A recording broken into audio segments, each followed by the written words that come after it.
හරි.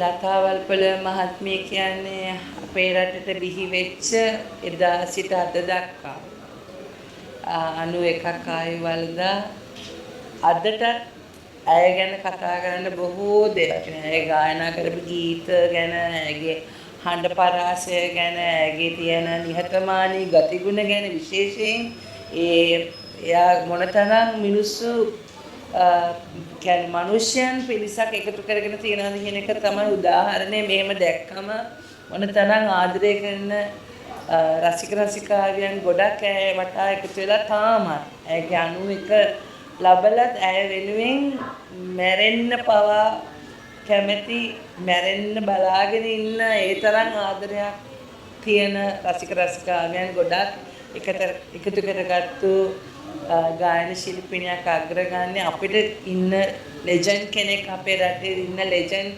කෙනෙක් ඇය මේ වෙනකොට. සහ ඇයට ඇත්තටම අපි කාටවත් සම කරන්න බැරි මට්ටමේ ගායන හැකියාවක් තියෙන, ගීත ගණන ගොන්නට හිමිකාරිය.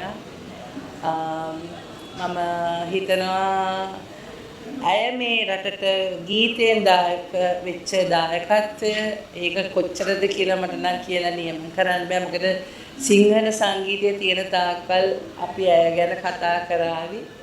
ඇය අද අපේ අතරින් ජීවිතින් අතර නැති වුණත් ඇයගේ ගීත සදාකාලිකවම ශ්‍රී ලාංකිකයා අතර, ගීතාසන රසිකයා අතර හැමදාම තියේවි.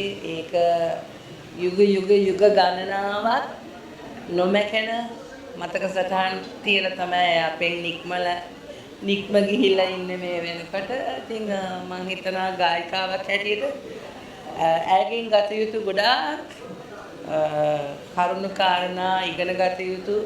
කොහොමද මිනිස්සෙක් එක්ක ගනුදෙනු කරන්නේ, රසිකත්වයේ කොහොමද අපි ආරක්ෂා කරගන්නේ කියන එකට හොඳම උදාහරණයක් ඇය.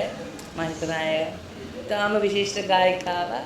අපිට ඇය නැතිවීම ලොකු අඩුවක් තමයි. හැබැයි මම හිතනවා ඇය ලොකු සේවයක් කරලා තමයි ඇය මේ ජීවිතෙන් සමුගන්නේ. ඒ නිසා ඇයගේ ගීත මේ පරම්පරා හැමදාම අපි අසන ගීත බවට පත් වෙවි. ඇයට නිවන් සුව. ඒ වගේම හොඳ තැනක ජීවත් වෙන්න ඕනේ. ඒ ඊටාම ආදරණීය චරිතයක් මට කියන්න